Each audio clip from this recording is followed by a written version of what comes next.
The call came at 7:14 p.m., my dead son's number flashing across my phone screen. I stared at it, heart pounding, hands frozen, because I buried Ethan Miller 20 years ago in a cemetery outside Boise, Idaho. I watched them lower the coffin. I signed the death certificate. I stood in the snow until my legs went numb. But now his voice was on my phone saying, "Mom, it's me. We need to talk about Dad's $5 million." I dropped it like it burned me. My husband Michael died last year. He was an accountant. We had modest retirement savings and a paid-off house. Nothing even close to $5 million. I called the number back, straight to voicemail, Ethan's voicemail, the exact greeting he recorded in 2004, nervous laugh and all. That night, I drove to his grave. The dirt was fresh, shovel marks cutting through the frost. Someone had been digging. And standing there in the frozen dark, I realized something that made my blood go cold. The call wasn't random. It was a warning. Before we continue, kindly comment the city where you are watching from and make sure you subscribe to the channel so you never miss a new story like this. Now, let's continue. My name is Sandra Miller. I'm 63 years old. I live in a quiet neighborhood in Boise, Idaho, where everyone knows everyone and nothing ever happens. Until last Tuesday. I was making tea when the phone rang. Not unusual. I get calls from telemarketers, from my church group, from my neighbor asking if I need anything from Costco. But when I looked at the screen, my chest tightened. The number staring back at me was one I hadn't seen in 2 decades. Ethan's number. I told myself it was a coincidence. Someone recycled the number. Happens all the time. But my hand was shaking when I picked up, and the voice on the other end made my knees buckle. Mom, calm, steady, familiar. It's me. We need to talk about Dad's $5 million. I couldn't breathe. The phone slipped from my hand and clattered onto the kitchen floor.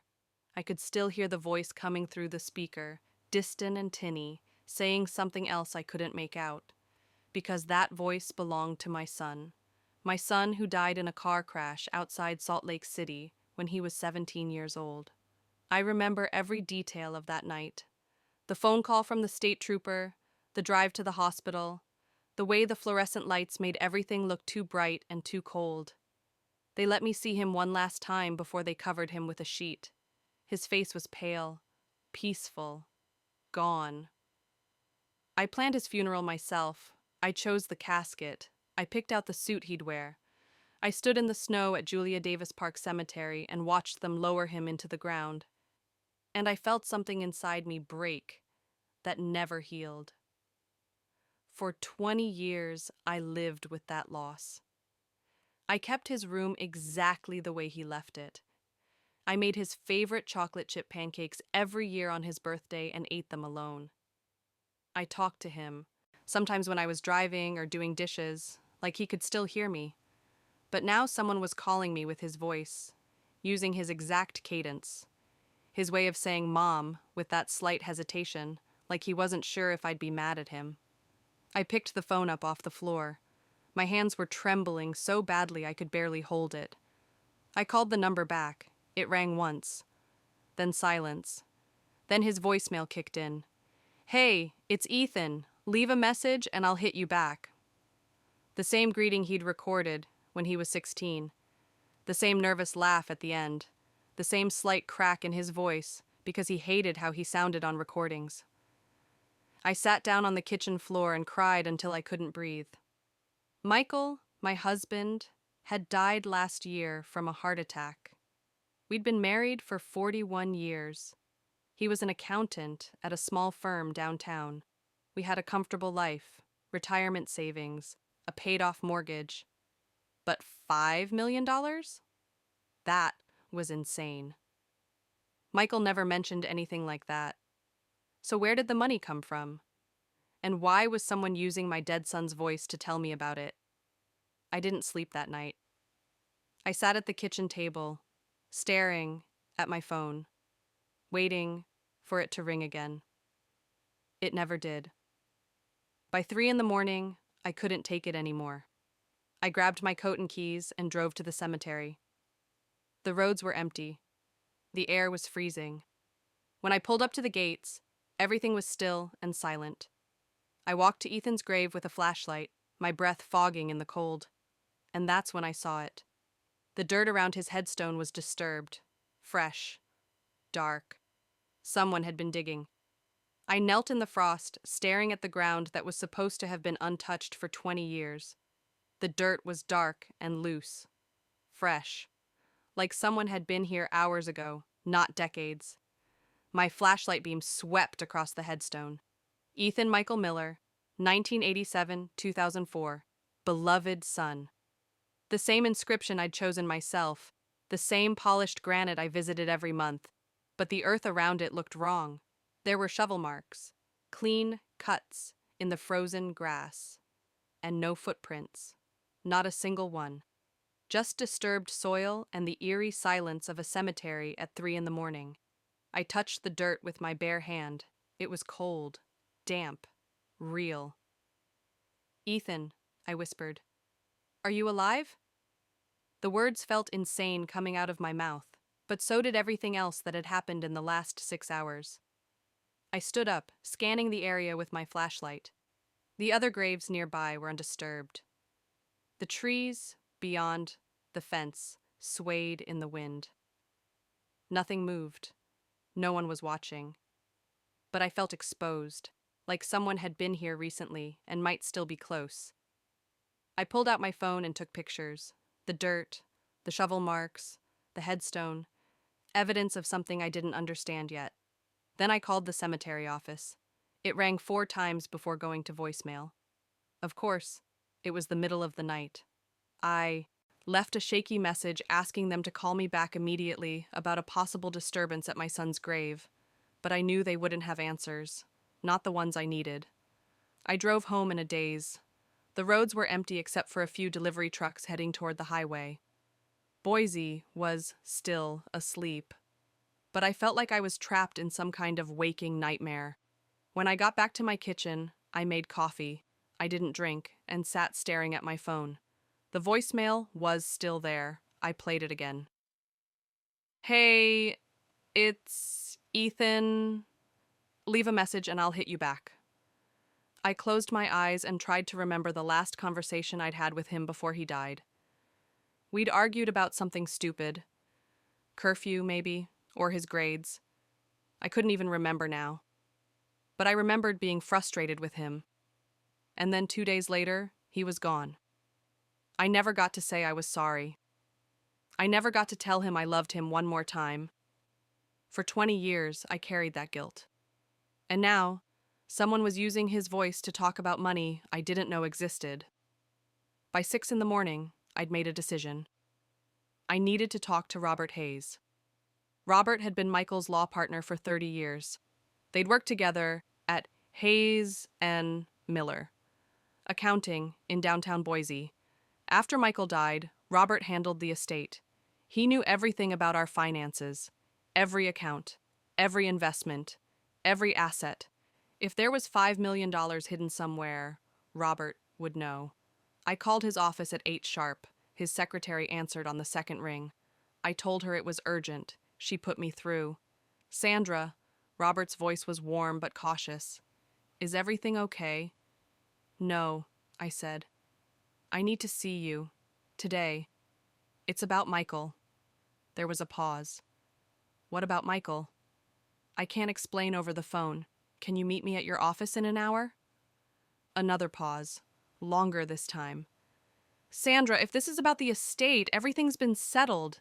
There's nothing—" "Robert," my voice cracked. "Please, I just need an hour." He sighed. "Okay, I'll clear my schedule. Come by at 9. I hung up and stared at my reflection in the kitchen window. I looked exhausted, hollowed out, like a woman who'd just spent the night digging through the past and didn't like what she found. But I wasn't going to stop now, because if Ethan was somehow alive, I needed to know. And if he wasn't, I needed to know who was using his voice to torture me. Either way, the truth was buried somewhere, and I was going to dig it up.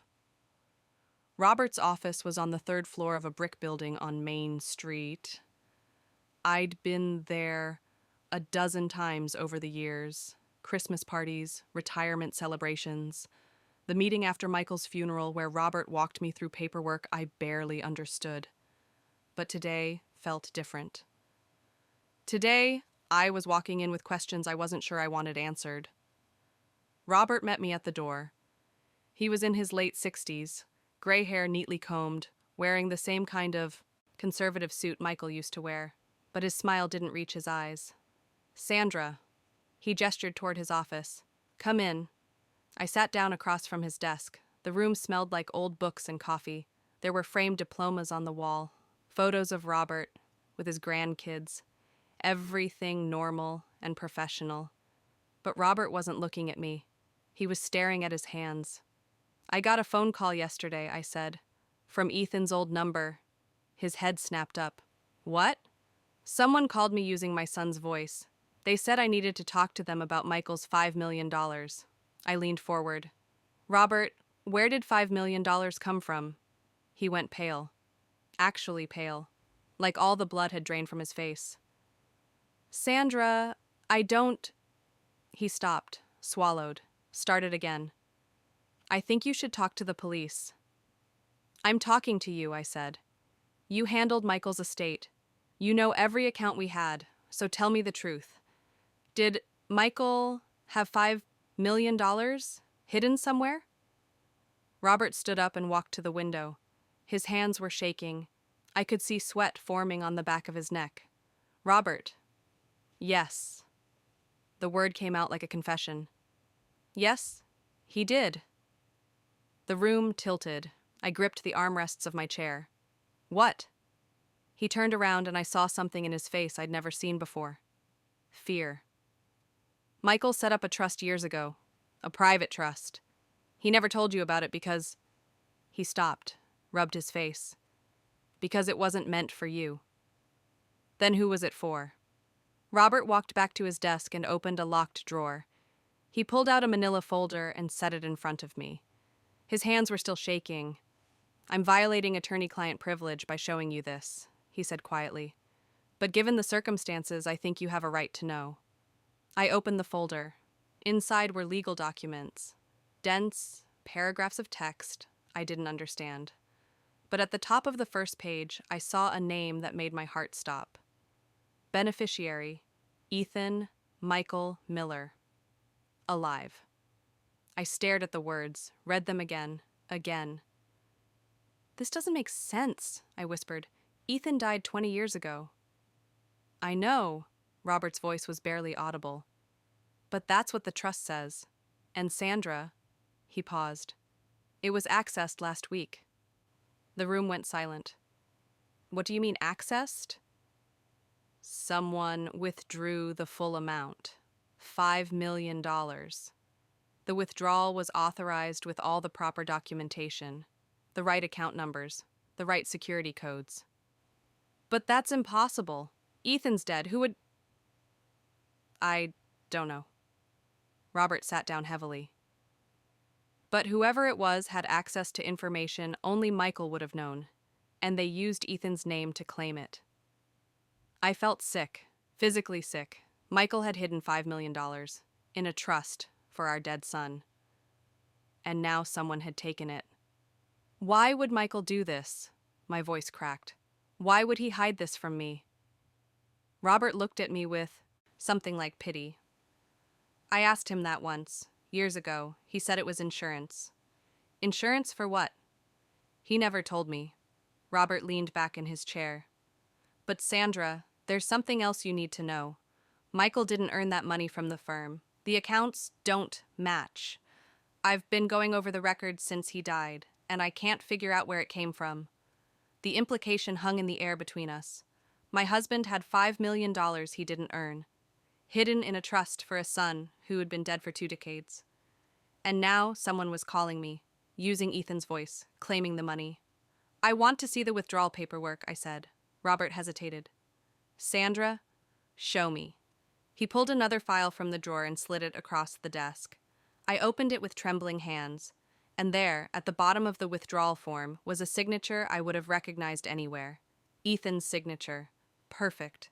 Identical to the way he used to sign his school permission slips. But he'd been dead for 20 years. So who the hell had just taken $5 million in his name? I stared at the signature. The same loop on the E, the same sharp angle on the M, the same way he used to press too hard with the pen, leaving an indent in the paper. "This is impossible," I whispered. Robert didn't respond. He just watched me with that same fearful expression, like he knew something worse was coming. "There's security footage, isn't there?" I looked up at him. "The bank would have cameras." "Sandra, maybe you should show me." He hesitated for a long moment. Then he opened his laptop and turned it toward me. "This was taken at the First Security Bank, downtown, last Thursday, 2:47 p.m. He clicked play. The footage was grainy, but clear enough. A man walked into frame, approached the teller window, and slid paperwork across the counter. He was wearing a dark jacket and jeans, nothing unusual. But when he turned slightly toward the camera, my breath caught in my throat. The face staring back at me was Ethan's face.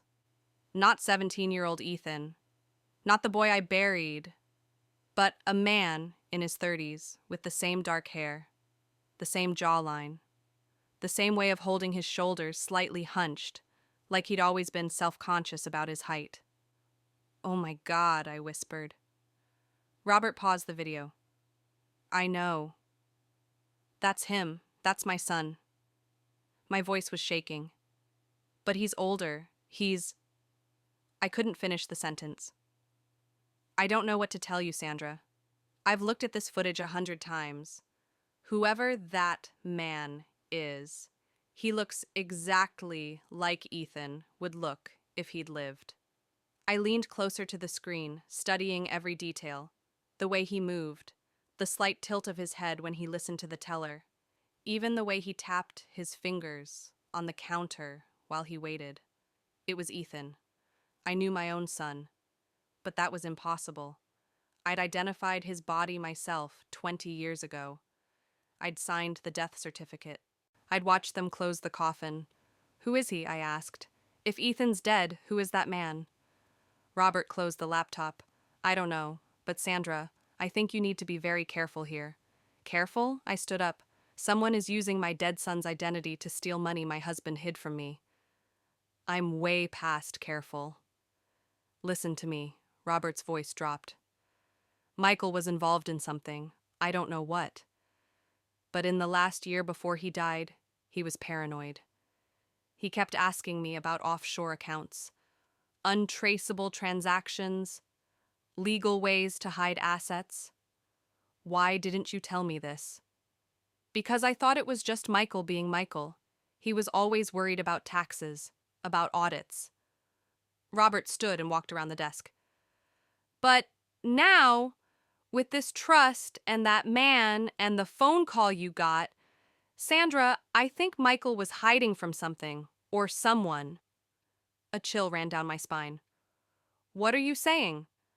"I'm saying that $5 million didn't come from nowhere, and whoever that man is, he knew exactly where to find it." Robert put his hand on my shoulder. "Maybe you should let this go. Maybe whoever took the money has a right to it." I pulled away from him. "A right to it?" "That's my son's name, my husband's money, my family." "Your dead family," Robert said quietly. The words hit like a slap. I grabbed the folder off his desk. "I'm taking this." "Sandra, you can't." "Watch me." I headed for the door, then turned back. "One more question. Where did the money go after he withdrew it?" Robert's face went even paler. "I don't know. It vanished. No wire transfer, no check, no electronic trail." "That's not possible." "I know." He sat down heavily. "But that's what happened. $5 million just disappeared, like it never existed." I walked out of his office without another word. My hands were shaking so badly, I could barely hold the folder.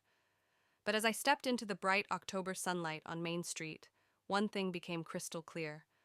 Someone out there looked like my son, moved like my son, signed his name like my son, and they'd just walked away with $5 million that my husband had hidden for 20 years.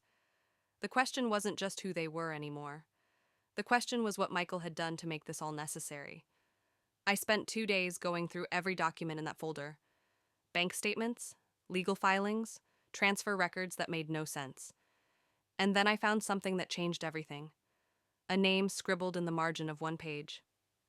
F. Delgado, State Trooper. I knew that name. Frank Delgado had been one of the officers who responded to Ethan's crash 20 years ago. He'd been the one to call me that night, the one who'd stood in my living room with his hat in his hands, telling me my son was gone. I found his number through the Retired State Police Association. When I called, he answered on the third ring. Delgado.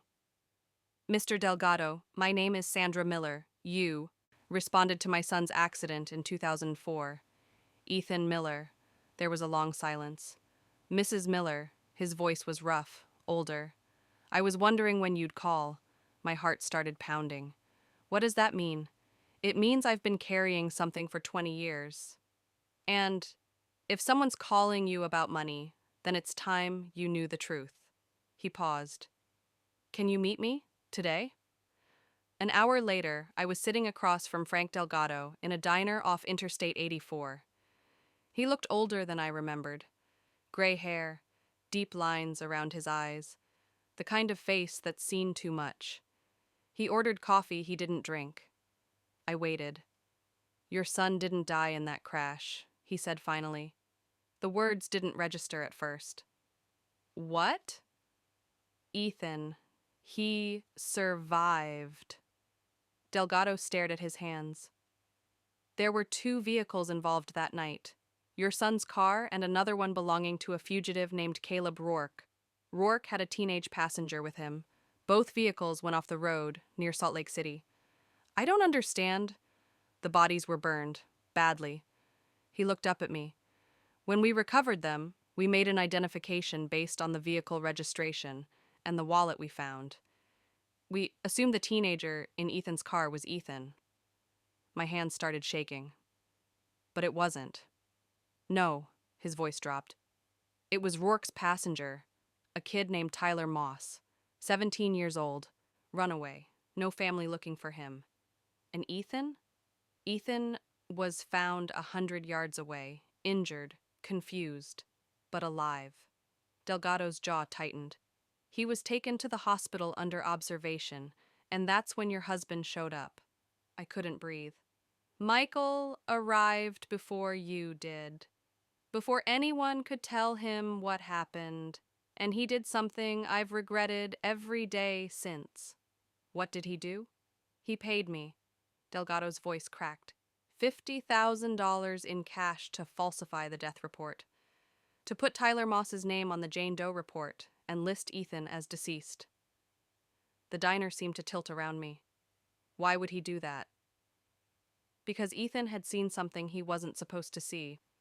Michael told me his son had accidentally accessed files on his laptop, bank records, transfer documents, names of people Michael was working for.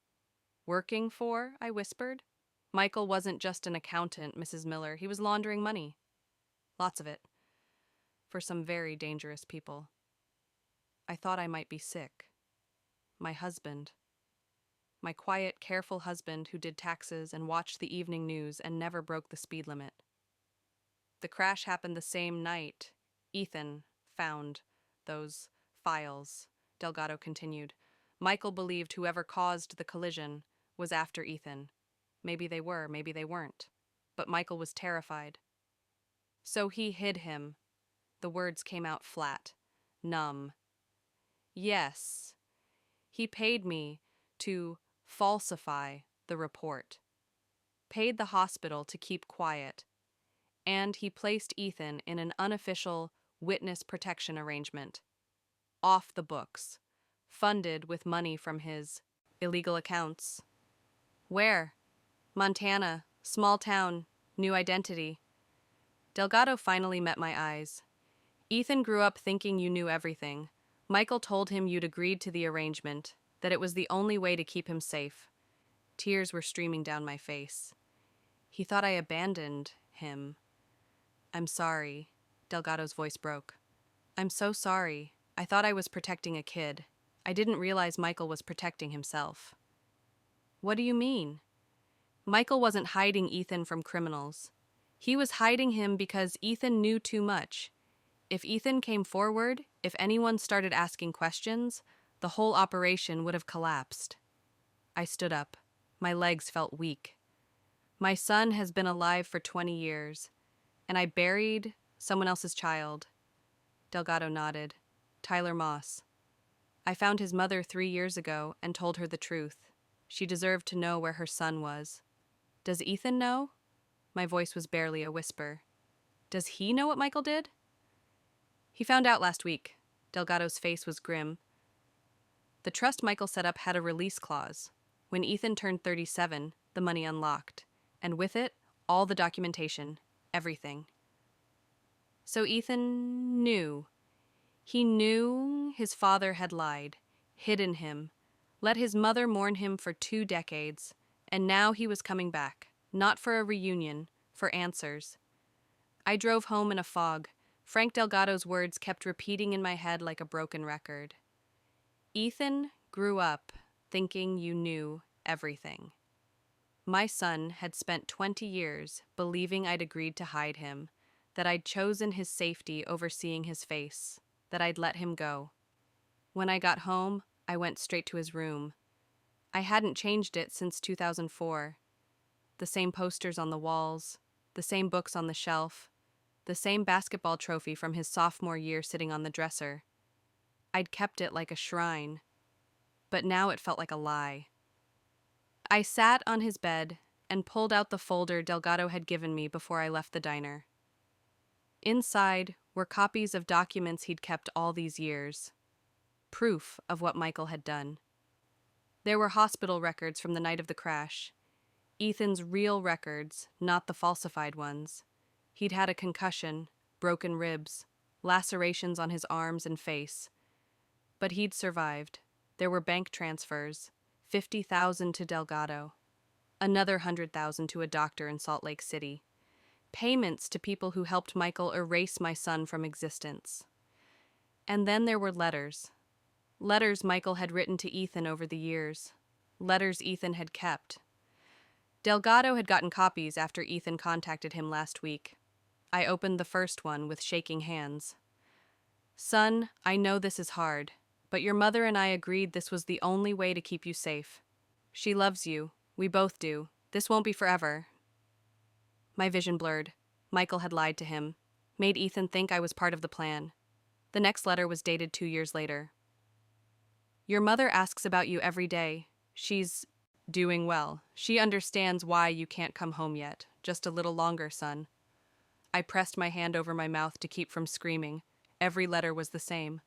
Michael feeding Ethan lies about me, making him believe I was waiting patiently in Boise while he lived, under a false name, in Montana.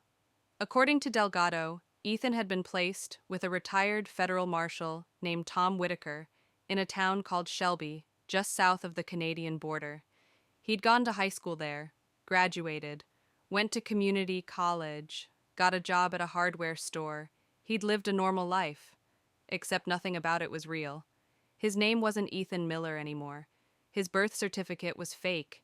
His social security number belonged to someone else. He couldn't travel, couldn't apply for certain jobs, couldn't exist fully in the world. And he'd accepted it because he thought it was temporary, because Michael kept telling him it would end soon.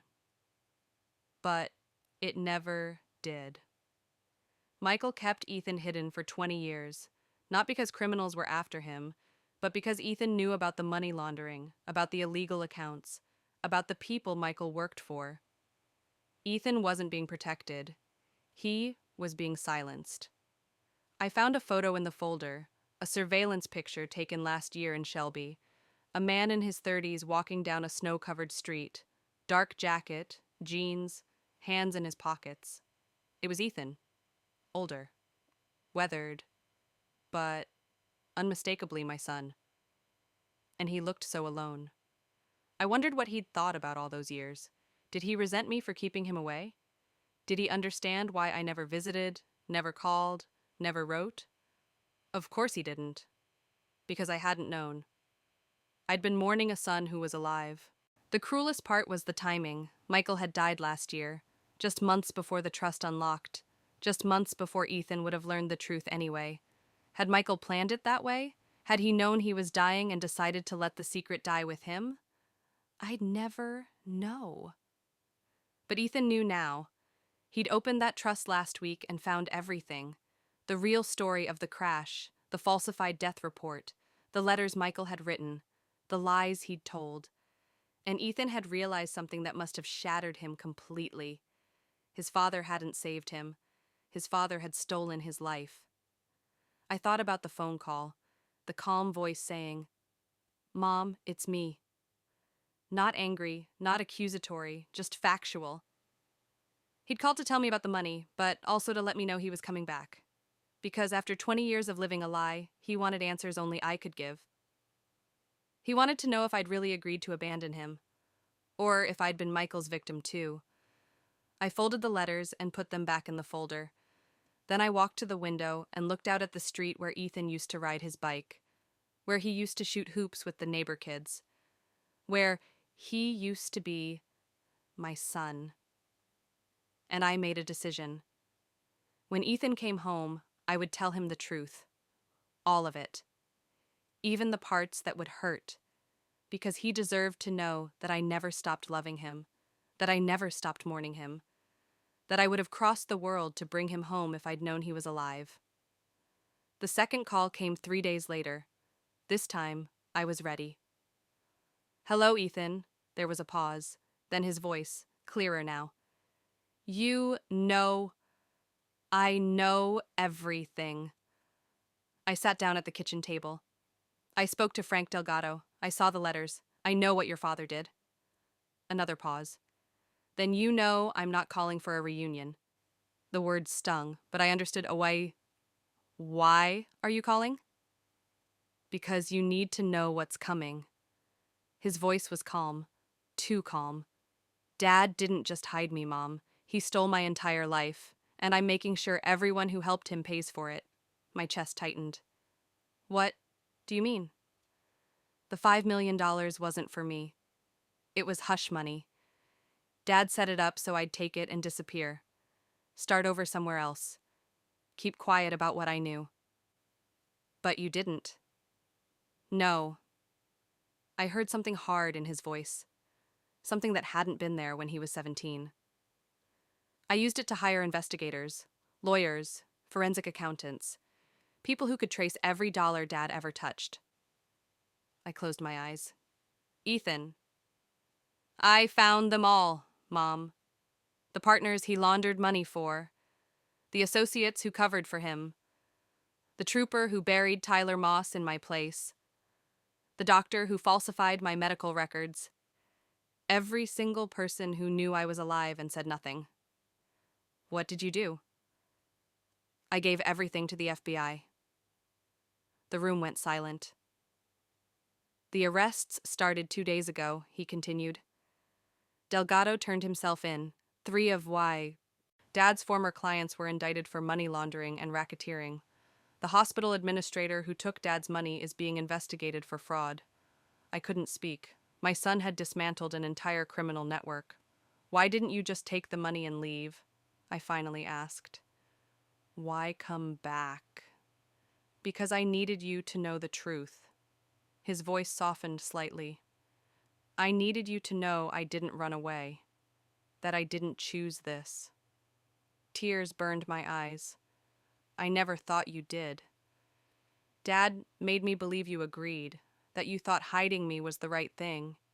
He paused. "But when I read the real files, when I saw there was nothing from you, no letters, no calls, no visits, I realized you didn't know. I buried you, Ethan." My voice broke. "I stood at your grave and I died inside. I've been dead for 20 years. I know. That's why I called, to tell you I'm alive and to warn you." "Warn me about what?" The people Dad worked for, they're going down, but some of them are still out there. And when they figure out who gave the FBI everything, they might come looking. My blood went cold. Are you in danger? I've been in danger my whole life. Mom, I'm used to it. There was a bitter edge to his words. But you're not. So I need you to be careful. Lock your doors. Don't talk to anyone you don't know. And if anyone asks about Dad's business, tell them you don't know anything. When are you coming home? Silence. Ethan, please, I need to see you. I don't know if I can do that. His voice was tight. I don't know who I am anymore. The kid you knew, the one who died in that crash, he's gone. I'm someone else now. You're still my son. Am I? The question hung in the air. I've spent 20 years being someone else, living under a fake name, pretending I didn't have a mother who loved me. A life that was stolen. And whose fault is that? I said quietly. Not yours, not mine. Your father did this. He made choices that destroyed both of us. I heard him breathe. Just breathe. I used to hate you, he said finally. I thought you'd given up on me, chosen your comfortable life over fighting for me. But then I saw the grave, your grave visits, the flowers you left every month for 20 years. My hand went to my mouth. You've been watching me? I came to Boise 3 weeks ago, before I accessed the trust. I needed to see you, to see if you were the person Dad said you were. And? You weren't. His voice cracked for the first time. You were grieving, still grieving after all these years, and that's when I knew Dad had lied about everything. Tears streamed down my face. Come home, Ethan. Please. We've lost enough time. I'm not the son you remember, Mom. I'm not that kid anymore. What I've done, what I'm doing, it's not about justice. It's revenge. I don't care. I don't care what you've done or who you've become. You're my son, and I want you home. There was a long silence. I'll be there tomorrow, he said quietly. But Mom, when you see me, don't expect the boy you buried. That boy's gone. What's left is someone who learned to survive in the dark. The line went dead. I sat in the kitchen for a long time, staring at the phone. My son was coming home. After 20 years, he was finally coming home. But he was right. He wasn't the same person. And maybe I wasn't either. We'd both been shaped by Michael's lies, both broken by choices we never made. And now we'd have to figure out if the pieces that were left could fit back together. Tomorrow, I would see my son's face. Tomorrow, I would hold him and tell him I never stopped loving him. But tonight, I had to accept something I'd been avoiding. The boy I buried was real. Tyler Moss had died in that crash. And somewhere, his mother had been searching for him for 20 years, just like I'd been mourning mine. We'd both lost sons that night. But only one of us was getting ours back. I didn't sleep that night. I kept walking through the house, straightening things that didn't need straightening, making coffee I didn't drink, staring out the window at the empty street, waiting. He'd said tomorrow, but he didn't say when. So I waited like I'd been waiting for 20 years. Except this time, the waiting had an end. The knock came at 10 in the morning. I stood in the hallway, staring at the front door. My heart was pounding so hard I thought I might collapse. This was real. He was here. I opened the door, and there he was. Ethan, 37 years old, tall, weathered, dark hair starting to gray at the temples, lines around his eyes that hadn't been there when he was 17. But his eyes were the same dark brown eyes that used to look at me across the breakfast table. The same eyes that used to roll when I told him to clean his room. Hi, Mom. I couldn't speak. I couldn't move. I just stood there staring at him like he was a ghost. Can I come in? He asked quietly. I stepped aside. He walked past me into the living room. and I noticed the way he moved. Careful, guarded, like someone who'd learned not to trust the ground beneath his feet. He stopped in the middle of the room and looked around. You kept everything the same. I couldn't change it. My voice came out rough. It felt like erasing you.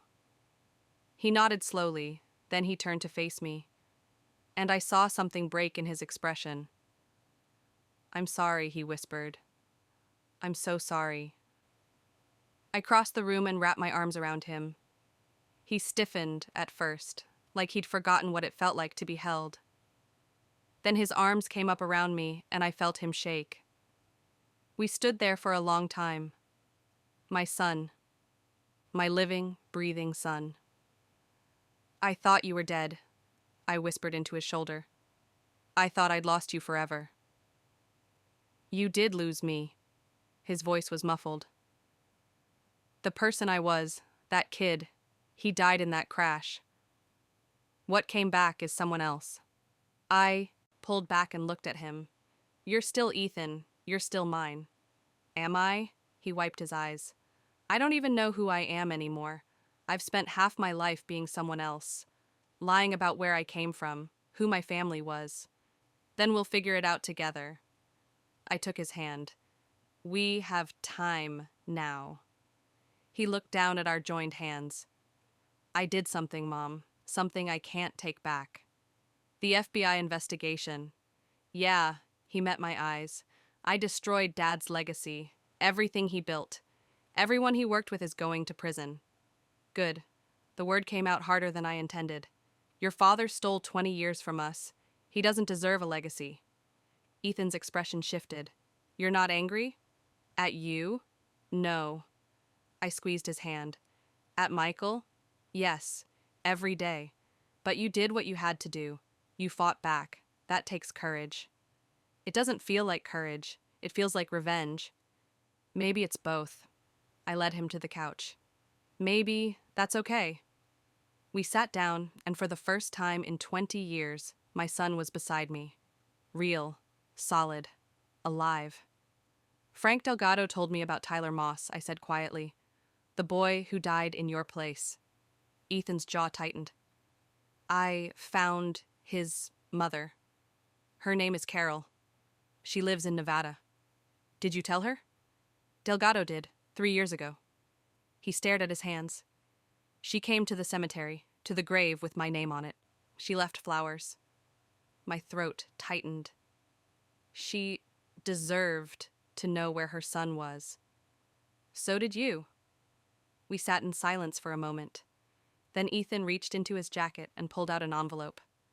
"This is for you." I opened it. Inside were legal documents, official papers with state seals and signatures. "I had my death certificate overturned," he said. "It took 3 lawyers and a mountain of evidence, but it's done. I'm legally alive again. Ethan Michael Miller, your son." Tears blurred my vision. "You didn't have to do this." "Yes, I did." He looked at me. "Because you deserved the truth. You deserved to know I never left you, that I would have come back sooner if I'd known." "I know." I set the papers aside and took his face in my hands. "I know, sweetheart." We talked for hours, about Montana, about the life he'd lived under a different name, about the moment he'd realized his father had lied, about the anger and the pain and the hollow years in between. And I told him about the grave visits, the flowers, the conversations I'd had with a headstone, the way I'd kept his room exactly the same because I couldn't let him go. As the sun started to set, we walked out to the porch. The same porch where Ethan used to sit and do his homework on warm afternoons. "What happens now?" I asked. "I don't know." He leaned against the railing. "The FBI wants me to testify when the trials start. After that, I'm free to do whatever I want." "Will you stay?" He looked at me for a long moment. "Do you want me to?" "More than anything." He nodded slowly. "Then yeah, I'll stay." I don't know how to be your son anymore, but maybe we can figure it out. I stood beside him, looking out at the street where he used to ride his bike. We lost 20 years. I know, but the truth brought us back. He glanced at me. Did it? Or did revenge? I thought about that. About the phone call that started everything. About the $5 million and the FBI investigation and the arrests. About the way justice and vengeance were sometimes two sides of the same coin. Maybe both, I said finally. Maybe it took both to bring you home. Ethan smiled. Just a little. But it was the first real smile I'd seen on his face since he walked through the door. I missed you, he said quietly. I missed you too. I slipped my hand into his. Every single day. We stood there as the sun dipped below the horizon, painting the sky in shades of orange and gold. Mother and son, reunited by truth, scarred by lies, but together again. The boy I'd buried was gone, but the man standing beside me was real. He was here, and he was mine.